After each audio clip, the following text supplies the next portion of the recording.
एक और दिन हमने निवेदन किया था कि आजकल के बच्चों को रुपया पैसा चाहिए, सुख सुविधा चाहिए, पर परिश्रम नहीं करना चाहते हैं। माँ बाप कमा करके दे तो बहुत अच्छी बात है, पैसा उड़ाना सबको अच्छा लगता है, संघर्ष करना अच्छा नहीं लगता बच्चों को। आए दिन ऐसी खबरें हम सुनते हैं कि आज फले शहर में फला व्यक्ति फांसी लगा करके दुनिया से चला गया, किसी ने जहर खा लिया, कोई ट्रेन की पटरी पर आ गया। जबकि आजकल के युवाओं को, युवतियों को हुआ क्या है? वो अपने जीवन की खुद की परेशानियों से नहीं लड़ पा रहे हैं, वो हमारे देश के लिए क्या लड़ेंगे? जो अपने दिल की, अपने मन की परेशानियों से नहीं लड़ पा रहे हैं, वो देश की रक्षा क्या करेंगे? कहीं ना कहीं उन्होंने अपने अतीत को नहीं सुना है, अतीत को नहीं देखा है। उन्होंने कि हमारे भारत के क्रांतिकारियों ने, भारत के वीर सपूतों ने अपने देश की रक्षा के लिए कितना बड़ा बड़ा बलिदान किया है। अगर वो भी कभी उन वीर सपूतों के, क्रांतिकारियों के जीवन चरित्र को पढ़ लेते, सुन लेते, तो उन्हें पता होता कि जीवन में संघर्ष क्या होता है। एक बड़ा सुंदर वाकया है भगत सिंह जी के जीवन काल का, मैं आपको सुनाऊं। जिस उम्र के बच्चों को आज अपने दिल की परेशानी जिन उम्र के बच्चों से सहन नहीं हो रही है, उस उम्र में भगत सिंह अपने देश के लिए फांसी के फंदे को चूम लिए थे। और बहुत पुरानी घटना नहीं है, आज से 92-93 साल पुरानी घटना है। भगत सिंह जी के जीवन का एक वाकया जब आप कभी पढ़ेंगे तो आपकी रूह कांप जाएगी। कभी एकांत में बैठ करके या तो उस वाकया को सुनिए, या एकांत में बैठ करके उसे समझते हुए पढ़िए। भगत सिंह, सुखदेव और राजगुरु लाहौर के सेंट्रल जेल में ये तीनों बंद थे। तारीख थी 23 मार्च 1931। अंग्रेज शासकों ने इन्हें फांसी का आदेश किया।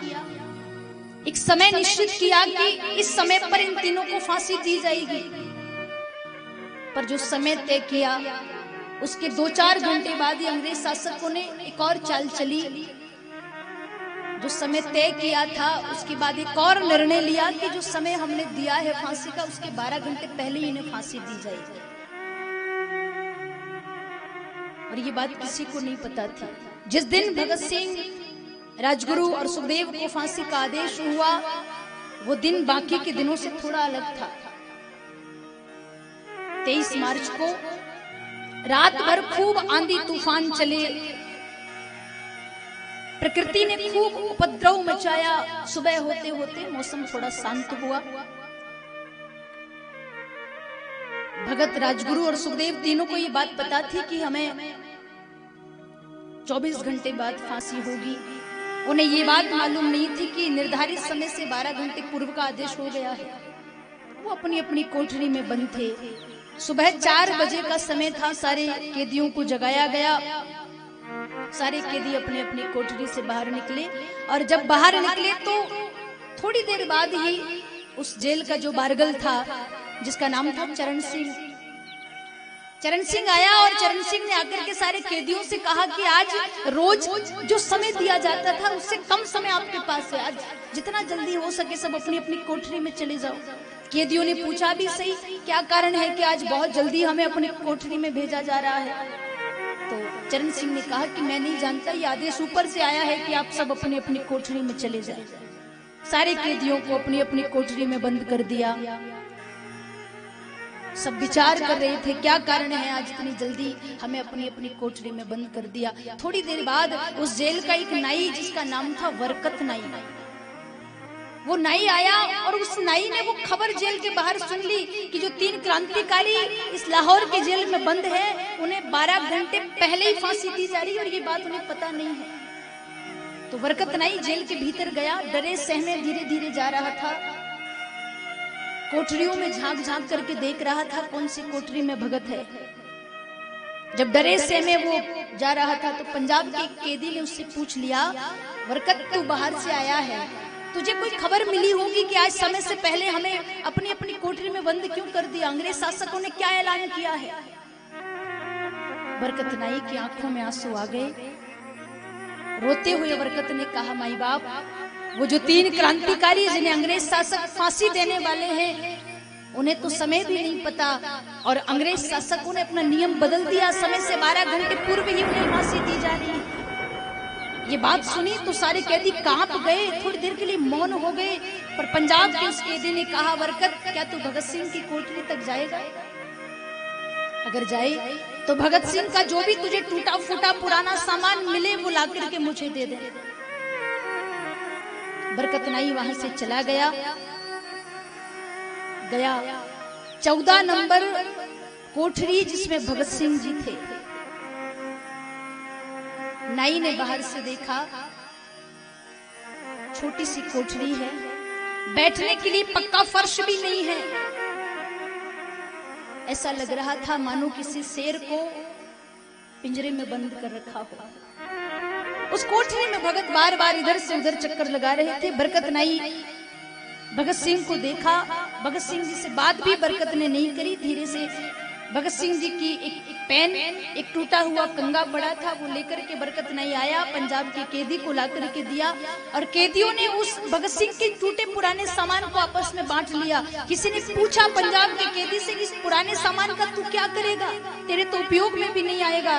तो पंजाब के कैदी ने कहा कि जब मैं जेल से रिहा होकर के अपने घर जाऊंगा तो मैं अपने प्रदेश वालों को बताऊंगा, ये उस क्रांतिकारी का सामान है जिसने अपने देश के लिए अपने प्राणों को न्योछावर कर दिया। बरकत नाई चला गया। फांसी के 2 घंटे पहले भगत सिंह जी का वकील भगत सिंह जी से मिलने आया, जिसका नाम था प्राणनाथ मेहता। प्राणनाथ मेहता जी जब मिलने के लिए आए भगत सिंह से, भगत सिंह को बैठे देखा अपनी कोठरी में, भगत के कंधे पर हाथ रख करके कहा, भगत, क्या आप जानते हो कि अंग्रेज शासकों ने आपको जो आदेश किया था उसके 12 घंटे पहले ही फांसी का ऐलान किया है? भगत के चेहरे पर एक सिकंद तक नहीं आई। भगत सिंह ने कहा, कोई बात नहीं मेहता जी, क्रांतिकारियों का तो काम ही मरना होता है। अच्छा ये बताइए मेहता जी, मैंने आपसे कुछ पुस्तिकाएं मंगाई थी, कुछ किताब मंगाई थी, वो लेकर आए हैं? प्राणनाथ मेहता ने विचार किया, जो व्यक्ति 2 घंटे बाद दुनिया से चला जाएगा वो अपनी किताब मांग रहा है पढ़ने के लिए। तो मेहता जी गए, लाइब्रेरी से पुस्तक निकाल करके लाए, ला करके भगत को दी। भगत अपनी पुस्तक पढ़ने लगे। प्राणनाथ मेहता ने कहा, भगत सिंह, जाते जाते क्या आप अपने देश को कोई संदेश देना चाहोगे? आप दुनिया से जा रहे हो तो जाते जाते अपने युवा साथियों को कोई संदेश देकर जाना चाहोगे? तो भगत सिंह ने कहा कि मैं अपने साथियों को, अपने देशवासियों को 2 संदेश देकर के जाना चाहता हूं। पहला, साम्राज्यवाद मुर्दाबाद। दूसरा, इंकलाब जिंदाबाद। प्राणनाथ मेहता जब जाने लगे, भगत ने कहा, आप जा रहे हो मेहता जी, अगर सुभाष चंद्र बोस मिले तो उनका खूब धन्यवाद करना, उन्होंने इस केस में मेरी बहुत मदद करी है। प्राणनाथ मेहता के जाने के बाद उस जेल का एक सफाई कर्मचारी था जिसका नाम था बेवे। वो भगत जी से बहुत प्यार करता था। अंतिम बार वो बेवे भगत सिंह से मिलने आया। भगत सिंह ने बेवे को कहा, बेवे मेरी एक अंतिम इच्छा है, क्या तू पूरी करेगा? तो बेवे ने कहा, आदेश करो, क्या चाहिए? भगत सिंह ने कहा कि मैं मरने से पहले अंतिम बार अपनी माँ के हाथ का बना कुछ भोजन करना चाहता हूँ। मेरी माँ नहीं आएगी इसलिए तू चला जा, मेरी माँ तुझे बना करके दे देगी, वो लेकर के आ जाना, क्योंकि मेरे पास अब ज्यादा समय नहीं बचा है। भगत की माँ क्यों नहीं आएगी, इसके पीछे की कहानी सुनिए। जब फांसी के 4-5 दिन पहले भगत सिंह की माँ विद्यावती भगत सिंह से मिलने के लिए जेल में आई, भगत से कहा, भगत तू कब रिहा होकर के आएगा? तू कब जेल से घर आएगा? तेरी उम्र के जितने बालक हैं ना, सबके ब्याह हो गए हैं। जो तेरी उम्र के हैं कुछ और हैं जिनका ब्याह नहीं हुआ है और अभी होने वाला है। सबके घर में बहू आ गई, तेरी माँ भी चाहती है कि तेरे घर में बहू आ जाए। भगत तू कब जेल से आएगा, कब ब्याह करके मेरे घर में बहू लाएगा? भगत सिंह ने नजरें झुका करके कहा, माँ अगर मेरे साथियों का ब्याह हो गया और उनके घर बहू आई है तो तेरा भगत भी बहू लेने जाएगा, बहू लेकर के आएगा, पर तू वचन दे कि जब तेरा भगत बहू लेने जाएगा तो तू रोएगी नहीं, मंगल गीत गाएगी। विद्यावती ने कहा, भगत सिंह जब एक माँ का बेटा बारात लेकर के जाता है तो वो तो खुश होकर मंगल गीत ही गाती है, मैं क्यों रोऊंगी? तो भगत सिंह ने कहा, माँ मेरे जो मित्र हैं वो दुल्हन लेने गए तो घोड़े पर चढ़ करके गए हैं, दुल्हन तो तेरा भगत भी लाएगा, पर तेरा भगत घोड़े पर नहीं, तेरा भगत फांसी के फंदे पर चढ़ करके जाएगा, और जिस दुल्हन को लेकर के आएगा उस दुल्हन का नाम होगा आजादी। माँ जब तेरा भगत बारात लेकर के जाए तो तुझे तेरे भगत की सौगंध, तू रोना मत। अगर तू रोएगी तो जमाना कहेगा कि क्रांतिकारी की माँ इतनी कायर थी कि जब उसका बेटा शहीद हुआ तो अपने घर में बैठ कर के आंसू बहा रही थी। हुआ बहन, जब इधर भगत सिंह की फांसी का समय हुआ, बेबे गया, भगत सिंह की माँ से भोजन बनवा करके लाया। आज भगत की माँ को पता चल गया कि मेरा बेटा शहीद होने वाला है, तो भगत की माँ अपने गांव में गई, रोते रोते सारी सखियों को बुला करके लाई, सबको इकट्ठा किया, आओ बहनों मंगल गाओ, आज मेरे भगत की शादी है। सबको अपने आंगन में बिठाया, मंगल गीत सखियां गा रही है और भगत की माँ विद्यावती रो रही है। सखियों ने पूछा, विद्यावती तू इसलिए रो रही है कि आज तेरा बेटा भगत फांसी के फंदे पर चढ़ जाएगा, आज तेरा भगत दुनिया से चला जाएगा? तो विद्यावती ने अपने साड़ी के पल्लू से आंसू पोंछ करके कहा, बावरी मैं इसलिए नहीं रो रही हूँ कि आज मेरा भगत फांसी के फंदे पर चढ़ेगा, मैं तो इसलिए रो रही हूँ कि आज अगर परमात्मा ने मुझे एक और भगत दिया होता तो मैं उसे भी भारत माता की गोदी में डाल। अंतिम बार माँ के हाथ का बना भोजन वो सफाई कर्मचारी लेकर के आया, दुर्भाग्यवश वो कर्मचारी भगत सिंह तक पहुंच नहीं पाया, उसे जेल के कर्मचारियों ने जाने नहीं दिया, माँ के हाथ का भोजन भी न पा सके। फांसी का समय, फांसी से थोड़ी देर पहले तीनों क्रांतिकारियों को कोठरी से बाहर निकाला, तीनों को अंतिम बार स्नान कराया, तीनों का वजन तोला, वजन तोलने के बाद तीनों को फांसी के फंदे तक ले जाया गया। और जब ये जा रहे थे तो जेल में जितने कैदी थे सब अपनी अपनी कोठरी से झांक झांक करके देख रहे थे, अंतिम बार भगत को देखना चाहते थे। वो सोच रहे थे कि आज सामने मौत खड़ी है तो भगत डर रहा होगा, सुखदेव डर रहा होगा, राजगुरु डर रहा होगा, पर देखा क्या गया, इनके चेहरे पर सिकन तक नहीं थी। तीनों एक दूसरे के हाथ में हाथ डाल करके माँ भारती को याद करते हुए गाते हुए जा रहे थे, हे माँ मेरा रंग दे बसंती चोला, मैं जा रहा हूँ, पर हमारे जाने के बाद हमारे युवा साथी हमारे परिचय को, जीवन को पढ़ करके तेरे लिए कुछ कर सके। भगत गाते हुए जा रहे थे, हो मेरा रंग दे बसंती चोला, मेरा रंग दे बसंती चोला, मेरा रंग दे बसंती चोला, मेरा रंग दे बसंती चोला, मेरा रंग दे बसंती चोला, मेरा रंग दे बसंती चोला, मेरा रंग दे बसंती चोला, मेरा रंग दे बसंती चोला, मेरा रंग दे बसंती चोला, मेरा रंग दे बसंती चोला, आज रंग दे, मेरा रंग दे बसंती चोला, बसंती चोला, मेरा रंग दे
उस पार खड़ी है, माँ ने हमें बुलाया है।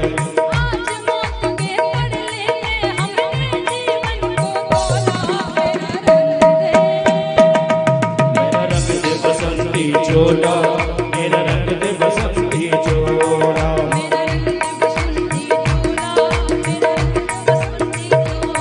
मेरा रंग दे बसंती चोला, मेरा रंग दे बसंती चोला, मेरा रंग दे बसंती चोला, मेरा रंग दे बसंती चोला, आज रंग दे आए रंग दे, मेरा रंग दे बसंती चोला, मेरा रंग दे बसंती चोला, मेरा रंग दे बसंती चोला, मेरा रंग दे बसंती चोला, मेरा रंग दे बसंती चोला।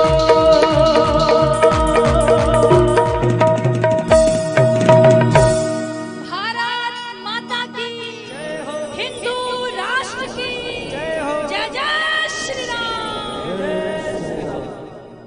महापुरुषों ने कहा, हंसते हंसते भगत सुखदेव और राजगुरु फांसी के फंदे पे चूम गए। तीनों ने देश के लिए प्राणों को न्यौछावर कर दिया। ये कहानियां अगर आजकल के युवा पढ़ ले तो उन्हें पता चले कि आज जिस आजादी से हम जी रहे हैं, उस आजादी के पीछे कितने क्रांतिकारियों ने अपने प्राणों को न्यौछावर किया है, कितने घर बेघर हुए हैं, कितनी माताओं की गोद सुनी हुई है, कितनी बहनों का सुहाग पूछा है, तब जाकर के आज हम आजाद होकर के बैठे हैं। संत कहते प्यारे, संस्कार घर से आएंगे। मैं निवेदन करूं, जितनी माताएं बैठी हैं, जितने भाई बंधु बैठे हैं, अपने बालकों को सदैव सही संस्कार दें। अतीत के बारे में बताएं, जो कल चला गया उसके बारे में बताएं। कथा हो, चाहे कथा राष्ट्र की हो, चाहे कथा कृष्ण की हो, चाहे कथा माँ जगत जननी की हो, चाहे कथा भारत माता की हो, हर कथा हम अपने बालकों को जब तक सुनाएंगे नहीं, उनको पढ़ने को नहीं कहेंगे, समझने को नहीं कहेंगे, वो कथा उनके भीतर बैठेगी नहीं।